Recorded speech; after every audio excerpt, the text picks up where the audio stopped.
Comme chaque jeudi, Yasmine El Karouni vient de me rejoindre sur ce plateau. Bonjour Yasmine. Bonjour Pape, comment ça va? Ça va et vous? La santé?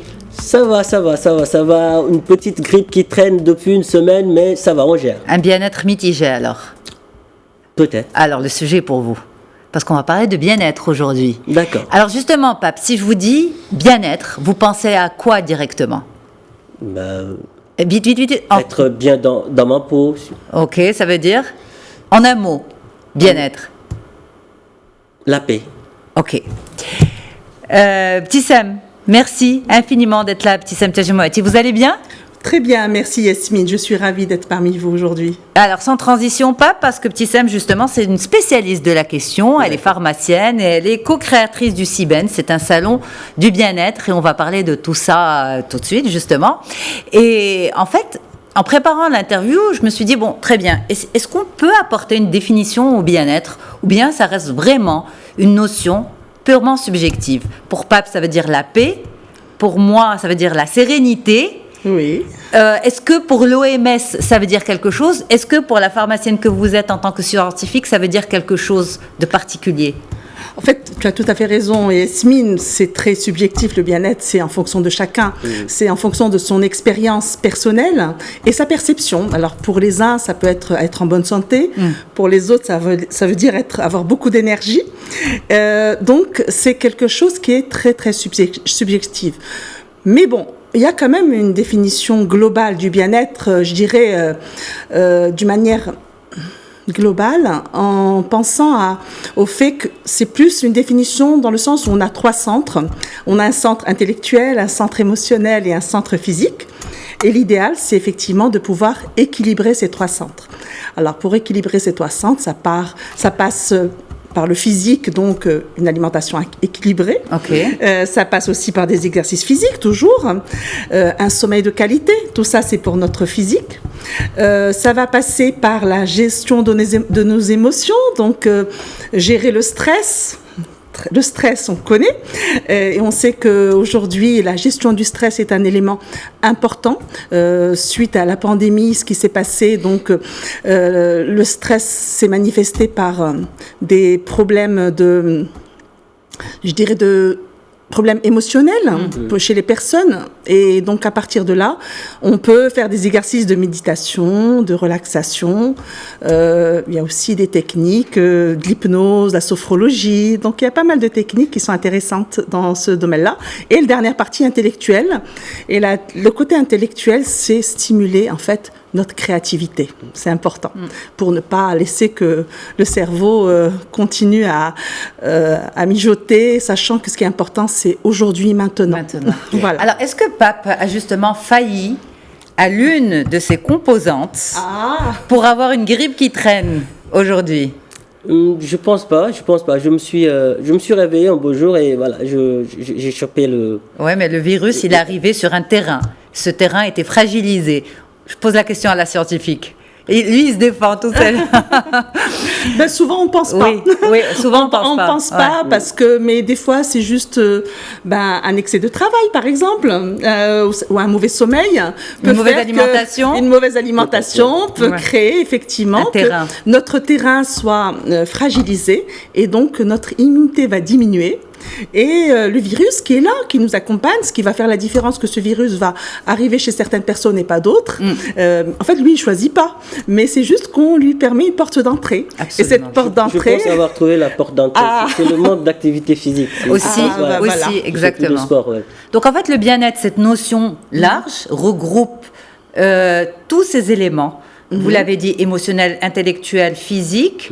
J'ai manqué un élément, c'était ça? C'est les 3 éléments. C'est les 3 éléments, voilà. Et les 3 doivent être nourris et on doit être conscient de ces 3 éléments. Ce qui m'interpelle aussi, c'est les aliments plaisir. Ok? Souvent, on associe, parfois pas souvent, le bien-être avec les aliments plaisir. Or, les aliments plaisir sont souvent à l'opposé de la santé. Et pourtant, ces aliments plaisir nous donnent un petit peu de bien-être. C'est vrai que c'est un shot rapide, mais voilà. Moi, j'aimerais bien qu'on comprenne pourquoi ces aliments dits aliments plaisir, qui sont soi-disant néfastes pour la santé, nous font quand même du bien. Alors, du coup, les aliments plaisir, effectivement, nous font du bien dans la mesure où il y a une partie donc de notre cerveau, notre deuxième cerveau qui est au niveau du ventre. Donc, au niveau émotionnel, ça nous permet effectivement de nous apporter du plaisir. Mais maintenant, ce qui est très important, c'est que l'idée, c'est pas d'être dans la restriction. Et retrouver cet équilibre, justement, entre prendre des aliments healthy, donc ce qu'on appelle maintenant la tendance healthy, naturelle, des produits pas très transformés, bio, donc diminuer aussi l'élément sucre, mais ce qui n'empêche pas qu'il y a des éléments qu'on peut continuer à manger, mais avec modération et les associer, parce qu'encore une fois, il faut stimuler nos 5 sens. Donc, l'alimentation va passer par les 5 sens, donc gustatif et puis visuel. Après, donc, il y a la notion d'odeur. Et donc, l'idée, c'est qu'on puisse se faire plaisir déjà en mangeant avec conscience, c'est très très important, et en même temps aussi préparer des choses agréables. On peut se mettre à la cuisine aussi et faire des mélanges et des associations, et tout ça en fait n'empêche pas de manger avec plaisir tout en mangeant sainement, et ça c'est possible. Tout en écoutant son corps aussi. Et tout en écoutant son corps, tout à fait. Parce exactement. Que bien-être ne veut pas dire fade, tout à fait. Mais il faut aussi rééduquer son palais. Apprendre à manger différemment.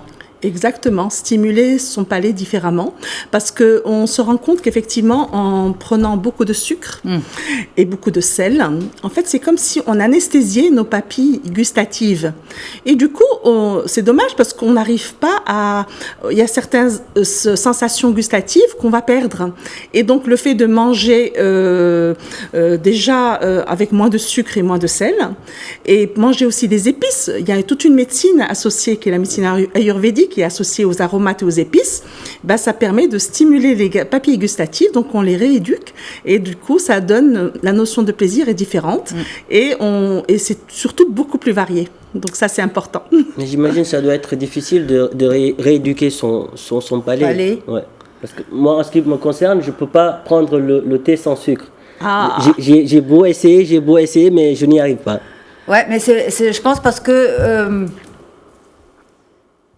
Je pense que tu ne t'es encore jamais senti vraiment obligé de le faire. Je sais pas, mais j'ai l'impression que... En tout cas, trouver des possibilités différentes. Maintenant, on trouve du sirop de date, par exemple. Voilà. Bon, des alternatives. Voilà, des alternatives dans un premier temps. Que ça se fasse aussi d'une manière progressive. On ne peut pas arrêter du jour au lendemain le sucre, mais on trouve d'autres alternatives avec du fructose qui est beaucoup mieux assimilé. Ça, c'est intéressant. Et c'est un sucre plus, on va dire... Exactement. Plus naturel, un peu plus naturel. Tout à fait. Le Siben, justement, on y arrive. Une rencontre de bien-être. C'est quoi exactement le Siben ? Alors, le Siben, donc je suis co-créatrice de ce salon avec ma partenaire Dr Fathia Sefroui, et on a donc un partenaire français qui nous soutient dans ce qui est Alan Guéga. Donc, le Salon international du bien-être et de la nutrition, c'est vraiment un espace qu'on se veut pour une rencontre avec le grand public, pour qu'ils puissent expérimenter, rencontrer des experts nationaux, internationaux dans le domaine du bien-être et de la nutrition, et que ces gens-là puissent les rencontrer et expérimenter, faire avoir leur propre avis et en fait prendre ce dont ils ont besoin. C'est un espace où il y aura beaucoup de conférences, beaucoup d'ateliers, et l'idée c'est qu'on sait qu'aujourd'hui le bien-être c'est un chemin de vie, et nous aujourd'hui on s'est donné comme mission de le rendre accessible. C'est important pour nous de rendre accessible. Ce n'est pas le bien-être, ce n'est pas réservé à une catégorie de la population, c'est pas un luxe d'être tout à fait. Voilà. C'est vraiment quelque chose qui n'est pas un luxe, et en fait il se veut un rendez-vous annuel tous les ans. C'est un rendez-vous, cet espace que Siben. Alors c'est à Casablanca, c'est le 27 et 28 mai au Garden Event à Casablanca. Donc j'invite tous nos spectateurs à venir nous rejoindre. C'est avec grand plaisir de les accueillir au Siben. Merci Pape. Merci à vous, on y fera un tour. Bien sûr, on aime prendre soin de nous. Excellent. Merci beaucoup Ibtissam Tejmouati, vous êtes pharmacienne et co-créatrice du Siben. Merci beaucoup d'avoir fait le déplacement.